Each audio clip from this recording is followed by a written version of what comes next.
Assalamualaikum. Jom kita buat ayam buttermilk resepi Cookido. Yang mula kita timbangkan ayam yang telah dipotong kecil. Masukkan tepung jagung, garam, lada sula, serbuk paprika, serbuk bawang putih dan serbuk kari. Serbuk kari saya gunakan jenama babas.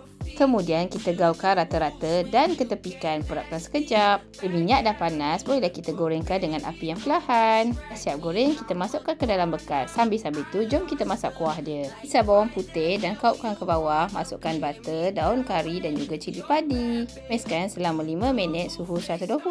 Dan masukkan susu evaporated milk. Pilihan saya jenama Marigold sebab tanpa kolesterol dan kaya vitamin A dan D. Masak kuah, masukkan garam dan serbuk perasa. Masakkan lagi kuah selama 5 minit. Kemudian kita masukkan bacuhan tepung jagung dan pekatkan kuah selama 12 minit. Kata akhir kita masukkan ayam yang telah kita goreng tadi, gaul rata-rata dan dah pun siap. Cantik-cantik dalam pinggan bersama dengan salad dan ceri tomato. Barulah nampak makan macam kat kafe. Selamat mencuba.